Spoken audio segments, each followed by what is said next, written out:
Fiona was great. So she was 14 months old when she was diagnosed. She's a real smiley little thing, you know, and she loves people, but she went from that life to one where it was like being in COVID again, but nobody else was in COVID lockdown, just Fiona.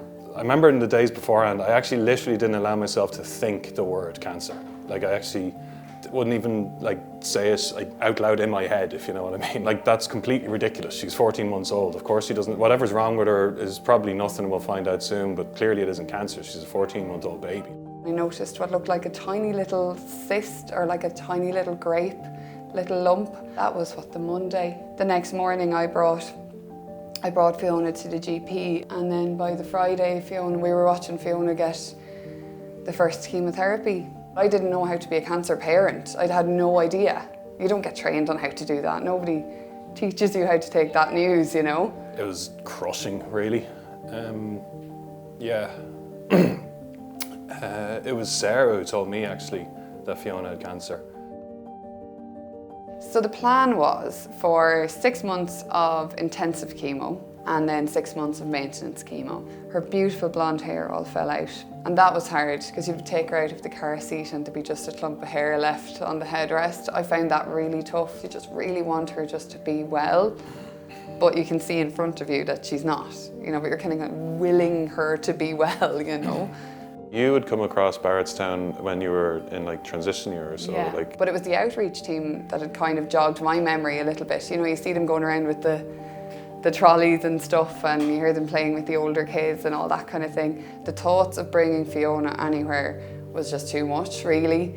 Like even bringing her down to Wicklow to my mum's, you were carting a pump, chemotherapy, because we were giving her the chemotherapy ourselves. Syringes, medications, everything had to be packed, and with that you're packing up worry, you know, and it's all there.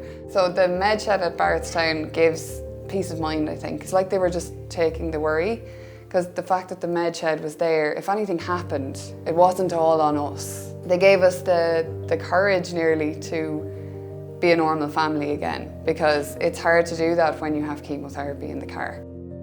I remember thinking that the grounds were just amazing. We were welcomed by one of the caras when we got to Barretstown. The team there was really dedicated to helping us have a good time.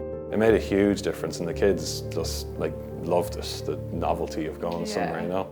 Suddenly it was like we were seeing her as Fiona again, just this little kid who wants to get messy and loud and make friends and have fun and make a mess. We were blubbering and bawling our eyes out crying because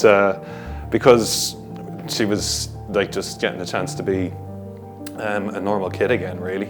When you have a child with cancer, the sibling can nearly be in the shadows, and seeing Oisín's personality come out and his interests come out as well as a result of what he saw in Barretstown. I didn't realise how much we needed it in our journey. It's what's let us see our kids as kids again. It's what has let us switch from being a cancer family to being a family again, and I think without that you run the danger of getting stuck in this situation where you're the carer, they're the patient.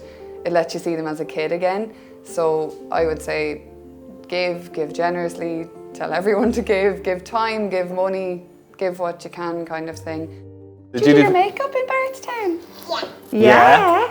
Barretstown is magic! Good boy!